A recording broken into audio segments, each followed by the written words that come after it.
Hello दोस्तों, कैसे हैं आप लोग। हम लोगों की जो सीरीज चल रही है हायर के लिए फर्स्ट पेपर के लिए 30 क्वेश्चन मॉडल पेपर, वो हम लोग प्रारंभ करते हैं। ठीक दोस्तों, जो हमारा ये कह रहा है क्या, वर्ष 2000, सवाल पहला कह रहा है हमारा वर्ष 2026 में भारत में चर्चा में रहे बिरसा 101 के संबंध में कौन सा कथन सत्य है। यह भारत का सबसे तेज स्वदेशी सुपर कंप्यूटर है। यह सिकल सेल रोग के उपचार हेतु भारत की पहली स्वदेशी आधारित ग्रीन थेरेपी जिसे CSIR IGIB ने विकसित किया।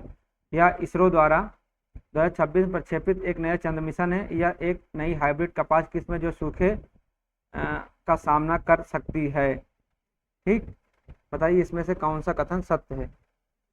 इसमें कथन हमारा सत्य है कौन सा, ये सिकल सेल रोग के उपचार हेतु भारत की पहली स्वदेशी आधारित जीन थेरेपी जिसे CSIR IGIB ने विकसित किया है। ठीक है, क्वेश्चन नंबर 2 क्या कह रहा है। क्वेश्चन नंबर 2 कह रहा है हाल ही में आयोजित ICC पुरुष T20 विश्व कप के संबंध में सही तथ्य चुने।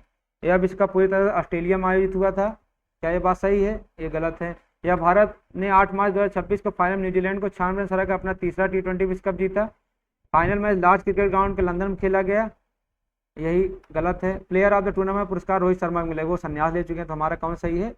ऑप्शन नंबर 2 सही है। क्वेश्चन नंबर 3 क्या कह रहे हैं, भारत जेन जिसे हाल ही में IIT बॉम्बे के नेतृत्व में विकसित किया गया क्या है। भारत जेन क्या है? भारत जेन क्या है? यह भारत का पहला सरकारी वित्त पोषित बहुभाषी multi modal AI language model है। DRDO द्वारा विकसित स्वदेशी एंटी बैलिस्टिक मिसाइल है। उच्च उपज देने वाले चावल की एक नई अनुवांशिक किस्म है। भारत सरकार का नया प्रत्यक्ष कर फाइलिंग पोर्टल है। बताइए क्या है? यह है भारत सरकार का पहला वित्त पोषित बहुभाषी multi modal AI language model है। क्या? भारत जेन। क्वेश्चन नंबर 4 क्या कह रहा है? 4 कह रहा है ध्रुव 64 जो 2025-26 में चर्चा निम्नलिखित में से क्या है। भारतीय नौसेना के उन्नत स्टील्थ युद्धपोत CDAC द्वारा विकसित पूरी तरह स्वदेशी 64 बिट माइक्रो प्रोसेसर जो RISC-V आर्किटेक्चर पर आधारित है। 64 की बिट क्षमता का भारतीय क्वांटम कंप्यूटर, इसरो का नया भारी उपग्रह प्रक्षेपण यान। क्वेश्चन नंबर 4 का आंसर क्या है? ये है ध्रुव 64 है CDAC द्वारा विकसित पूरी तरह स्वदेशी 64 बिट माइक्रो प्रोसेसर जो RISC-V आर्किटेक्चर पर आधारित है। क्वेश्चन नंबर 5 क्या कह रहा है, इकोनॉमिक ईयर फिक्की की नवीनतम रिपोर्ट के अनुसार भारत ने 2021 से 2025 बीच कृत्रिम बुद्धिमत्ता क्षेत्र में 86,000 से अधिक पेटेंट दाखिल किए हैं। यह संख्या वैश्विक तकनीकी पेटेंट का कितना प्रतिशत है? ये कितना परसेंटेज है? ये है 25%। कितना है? 25% है। क्वेश्चन नंबर 6 क्या कह रहा है, उच्च शिक्षा संस्थानों में समानता सुनिश्चित करने के लिए और जाति आधारित भेदभाव रोकने के लिए UGC ने जनवरी 2026 में कौन से नए दिशा निर्देश लागू किए हैं। UGC promotion of equality in higher education institution regulation 2026, UGC anti ragging and inclusion framework 2026, UGC standardised admission policy 2026, UGC centralise reservation guidelines 2026। Question number 6 का आंसर कौन होगा? 6 का आंसर होगा UGC promotion of equity and higher education institution regulation 2026। Question number 7 क्या होगा? 7 क्या कह रहा है? 7 कह रहा है UGC के इक्विटी रेगुलेशन 2026 प्रत्येक उच्च शिक्षा संस्थान में अनिवार्य रूप से किस संस्थागत तंत्र की स्थापना की जानी है। छात्र कल्याण परिषद, इक्वल अपॉर्चुनिटी सेंटर, राष्ट्रीय सेवा योजना समन्वय प्रकोष्ठ, संकाय विकास एवं नवसंचार प्रकोष्ठ। क्वेश्चन नंबर 7 का आंसर क्या है? ये UGC ने कहा क्या, इक्वल अपॉर्चुनिटी सेंटर खोलने के लिए स्थापना तंत्र स्थापित करने के लिए ये गाइडलाइन बनाई है। क्वेश्चन नंबर 8 क्या कह रहा है? क्वेश्चन नंबर 8 कह रहा है कि यदि कोई शोधकर्ता अपने शोध में उन आंकड़ों का उपयोग करता है जो पहले से ही किसी अन्य व्यक्ति या सरकारी संस्था द्वारा एकत्र प्रकाशित किए जा चुके हैं, जैसे जनगणना के आंकड़े, तो आंकड़े क्या कहलाते हैं? प्राथमिक आंकड़े, द्वितीयक आंकड़े, या फिर तृतीयक आंकड़े, या फिर परिकल्पनात्मक आंकड़े। इसका आंसर क्या होगा? इसका आंसर होगा द्वितीयक आंकड़े। द्वितीयक आंकड़े ये होंगे। ठीक है,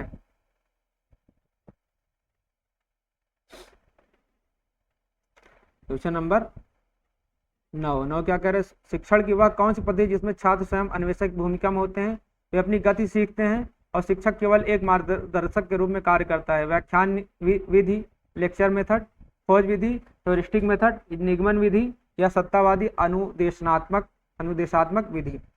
क्वेश्चन नंबर 9 का आंसर क्या होगा? क्वेश्चन नंबर 9 का आंसर क्या है? इसमें आएगा आंसर खोज विधि। दोस्तों दरअसल आप पॉज कीजिए, फिर आंसर लगाइए, तब आराम से आप दे पाएंगे, क्योंकि मैं रोज़ा हूँ तो मेरी हलक एकदम सूख जा रही है। मेरा मन नहीं था आज वीडियो डालने का, लेकिन फिर भी मैं डाल रहा हूँ वीडियो। क्वेश्चन नंबर 10 क्या कह रहा है?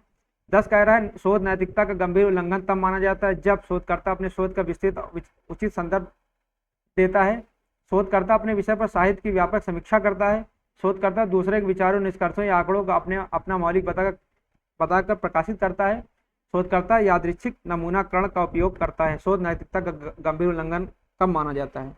क्वेश्चन नंबर 35 क्वेश्चन नंबर 10 का आंसर क्या होगा? 10 का आंसर होगा शोधकर्ता दूसरे के विचारों, निष्कर्षों या आंकड़ों का अपना मौलिक काम बताकर प्रकाशित करता है, तब यह माना जाता है शोध नैतिकता का गंभीर उल्लंघन। क्वेश्चन नंबर 11 शिक्षा मंत्रालय की पहल स्वयं का पूर्ण रूप क्या है जिस पर जनवरी 2026 में 5.80 करोड़ से अधिक नामांकन दर्ज हो चुके हैं? बताइए स्वयं का पूर्ण नाम क्या है? स्वयं का पूर्ण नाम क्या है? Study webs of active learning for young aspirant minds. Study webs of active learning for young aspiring minds. Question number 12 March 2026 का आधिकारिक आंकड़ों के अनुसार पीएम ई विद्या के प्रमुख घटक दीक्षा प्लेटफॉर्म पर कितने पंजीकृत उपयोक्ता हैं? 1 करोड़ से कम, 2 करोड़ से अधिक, 10 करोड़ से अधिक, 50 लाख से अधिक। दीक्षा पे का आंसर है 2 करोड़। दीक्षा क्या है? Digital infrastructure for knowledge sharing. Diksha का फुल फॉर्म क्या है? Digital infrastructure for knowledge sharing. ठीक है। क्वेश्चन नंबर 13 इंटरनेट शब्दावली में प्रयुक्त होने वाले यूआरएल का क्या अर्थ है? Uniform resource locator, universal router locator, United registry link, unique reference liable. Question number 13 का आंसर क्या होगा? 13 का आंसर होगा क्या? Uniform resource locator. Question number 14 साथी पोर्टल जिसे उच्च शिक्षा और प्रवेश परीक्षाओं की तैयारी के लिए शिक्षा मंत्रालय द्वारा लॉन्च किया गया किस प्रमुख संस्थान के तकनीकी सहयोग से विकसित हुआ? साथी पोर्टल किसके द्वारा किया गया है? साथी पोर्टल ये किया गया है आईआईटी कानपुर के द्वारा, जैसे नीट जेई जैसे परीक्षाओं की तैयारी के लिए। क्वेश्चन नंबर 15 क्या कह रहा है? ईमेल के पते में @ चिन्ह का उपयोग पहली बार किसने किया ताकि उपयोगकर्ता के नाम को उसके नेटवर्क नाम से अलग किया जा सके? टिम बर्नर्स-ली, रे टॉमलिंसन, विंडसर्फ, चार्ल्स बेबेज। बताइए ईमेल पते में @ का सबसे पहले उपयोग किसने किया? यह किया था किसने किया था? रे टॉमलिंसन ने ये पहली बार उपयोग किया था। क्वेश्चन नंबर 16 पारा प्रदूषण को रोकने और इसके उपयोग को चरणबद्ध तरीके से समाप्त करने के लिए 2013 में कौन सी अंतर्राष्ट्रीय संधि अपनाई गई थी? क्वेश्चन नंबर 16 में 2013 में कौन सी अंतर्राष्ट्रीय संधि अपनाई गई थी? ये थी मिनमाता कन्वेंशन। कौन थी? मिनमाता कन्वेंशन, जो ऐतिहासिक वैश्विक पर्यावरण संधि जिसका मुख्य उद्देश्य मानव स्वास्थ्य और पर्यावरण को पारे और उसके अत्यधिक विषैले यौगिकों का हानिकारकों से बचाना है। क्वेश्चन नंबर 17 बेसल कन्वेंशन 1989 का मुख्य उद्देश्य क्या है जिसने हाल में COP15 प्लास्टिक कचरे के व्यापार पर नियम सख्त किए हैं? ओजोन परत का संरक्षण करना, ग्रीन हाउस गैसों का उत्सर्जन में कमी लाना, विकसित देशों में विकासशील देशों में खतरनाक अपशिष्टों के सीमा पार आवागमन और डंपिंग पर नियंत्रण करना, वैश्विक आर्द्र भूमियों का संरक्षण करना। बताइए क्वेश्चन नंबर 17 का आंसर क्या होगा? बेसल कन्वेंशन कब हुआ था? 1989 में इसका वो हुआ था, इस पर हस्ताक्षर हुआ था। तो इसका आंसर क्या हुआ है? इसका आंसर है विकसित देशों में विकासशील देशों में खतरनाक अपशिष्टों के सीमा पार आवागमन और डंपिंग पर नियंत्रण करना। क्वेश्चन नंबर 18 क्या कर रहा है? डर्टी डजन के रूप में जाने वाले 12 अत्यधिक जहरीले रसायनों को प्रतिबंधित करने वाला समझौता कौन सा है? Montreal protocol, Stockholm convention, Kyoto protocol, Paris समझौता। बताइए क्वेश्चन नंबर 18 का आंसर कौन सा है? जो 2001 में कौन सा हुआ? Stockholm convention. इसमें ही पर्यावरण में लंबे समय तक बने रहने वाले अत्यधिक जहरीले और जन चयन करने वाले कार्बनिक प्रदूषकों को खत्म करना है। शुरुआत में संधि के तहत 12 सबसे खतरनाक रसायनों को प्रतिबंधित किया गया था। क्वेश्चन नंबर 19 रामसर कन्वेंशन का संबंध निम्नलिखित में किसके संरक्षण में? वन जीवों के अवैध व्यापार से, उष्ण कटिबंधीय स्थलीय वनों से, अंतर्राष्ट्रीय महत्व की आर्द्र भूमियों से या समुद्री प्रवाल भित्तियों से। क्वेश्चन नंबर 19 का आंसर है क्या? अंतर्राष्ट्रीय महत्व की आर्द्र भूमियों से इसका संबंध है। क्वेश्चन नंबर 20 ओजोन परत क्षरण करने वाले पदार्थों को रोकने के लिए 1987 में कौन सा प्रोटोकॉल अपनाया गया था जिसे बाद में किगाली संशोधन किया गया? Montreal protocol, Kyoto protocol, Nagoya protocol या फिर कार्टागेना प्रोटोकॉल? ये था हमारा कौन सा 1987 का ये मॉन्ट्रियल प्रोटोकॉल ओजोन परत को नुकसान पहुंचाने वाले पदार्थों के उत्पादन और खपत का चरणबद्ध तरीके से समाप्त करने के लिए एक अत्यधिक सफल अंतर्राष्ट्रीय समझौता है। 2016 में इसे किगाली संशोधन किया गया, जिसके तहत हाइड्रोफ्लोरोकार्बन को भी कम करने का लक्ष्य रखा, जो शक्तिशाली ग्रीन हाउस गैस है। क्वेश्चन नंबर 21, 1857 के प्रथम स्वतंत्रता संग्राम के दौरान अवध लखनऊ में विद्रोह का नेतृत्व किसने किया था? लखनऊ में विद्रोह किसने किया था? बेगम हजरत महल ने किया था। क्वेश्चन नंबर 22, ब्रह्मांड की उत्पत्ति के संबंधी महाविस्फोट सिद्धांत का प्रतिपादन 1987 में किसने किया था? महाविस्फोट सिद्धांत का ये कौन किया था? जॉर्जियस लेमेत्रे ने किया था। 29, 28 दिसंबर 1885 जब भारतीय राष्ट्रीय कांग्रेस स्थापना, तब भारत का वायसराय कौन था? भारत का वायसराय उस समय कौन था? ये था कौन? लॉर्ड डफरिन था। कौन था? लॉर्ड डफरिन था। क्वेश्चन नंबर 24, भारत की सबसे दक्षिणी बिंदु इंदिरा पॉइंट भौगोलिक रूप से कहाँ स्थित है? इंदिरा पॉइंट भौगोलिक रूप से कहाँ स्थित है? ये स्थित है हमारा ग्रेट निकोबार द्वीप में ये स्थित है। क्वेश्चन नंबर 25, निम्नलिखित में कौन सी नदी दरार घाटी से होकर बहती जो विंध्य और सतपुड़ा पर्वतमाला के बीच स्थित है? क्वेश्चन नंबर 25 का आंसर क्या है? क्वेश्चन नंबर 25 का आंसर है कौन? नर्मदा। नर्मदा बहती है ये। क्वेश्चन नंबर 26, भारतीय संविधान प्रस्तावना में समाजवादी, धर्म, पंथनिरपेक्ष और अखंडता शब्द किस ऐतिहासिक संविधान संशोधन द्वारा जोड़े गए थे? क्वेश्चन नंबर 26 का कौन सा है? ये है 42वें संविधान संशोधन द्वारा जोड़े गए। क्वेश्चन नंबर 27, भारतीय संविधान किस अनुच्छेद में स्वतंत्र और निष्पक्ष चुनाव सुनिश्चित करने के लिए चुनाव आयोग का गठन का प्रावधान किया गया? चुनाव आयोग के गठन का प्रावधान किस अनुच्छेद में किया गया? अनुच्छेद 324 में, भाग 15 में।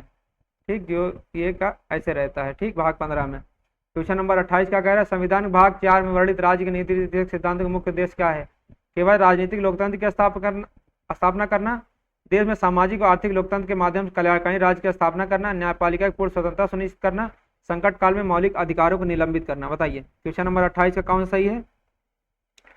क्वेश्चन नंबर 28 का सही है कौन सा? बी, देश में सामाजिक और आर्थिक लोकतंत्र के माध्यम से कल्याणकारी राज्य की स्थापना करना।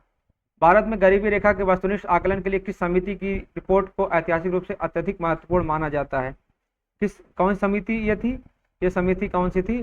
सुरेश तेंदुलकर समिति। ये थी रंगराजन समिति और सुरेश तेंदुलकर समिति। ठीक है, जो 2009 में बनी थी।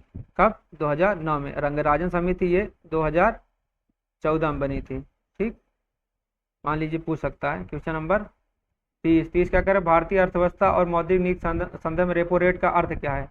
रेपो रेट का अर्थ क्या है? ये सब सवाल पूछते हैं। रेपो रेट का अर्थ वह दर जिस पर आम जनता वाणिज्यिक बैंकों से अपना पैसा जमा करती है। वह दर जिस पर भारतीय रिजर्व बैंक वाणिज्यिक बैंकों को उनके अल्पकालिक तरलता आवश्यकताओं को पूरा करने के लिए ऋण देता है। वह दर जिस पर वाणिज्यिक बैंक अपना अतिरिक्त धन आरबीआई के पास सुरक्षित रखते हैं। वह दर जिस पर भारत सरकार विश्व बैंक IMF को ऋण देती है। बताइए क्वेश्चन नंबर 30 का आंसर क्या होगा? 30 का आंसर होगा बी, रेपो दर क्या होती है? रेपो दर वह दर जिस पर भारतीय रिजर्व बैंक वाणिज्यिक बैंकों को उनके अल्पकालिक तरलता आवश्यकताओं को पूरा करने का ऋण देता है। तो दोस्तों ये हमारा 30 क्वेश्चन का मॉडल पेपर कंप्लीट होता है। आपसे फिर हम कल मिलते हैं। आपसे नए वीडियो, नए मॉडल पेपर के साथ कल हम आप लोगों से फिर मुलाकात करते हैं। हम लोग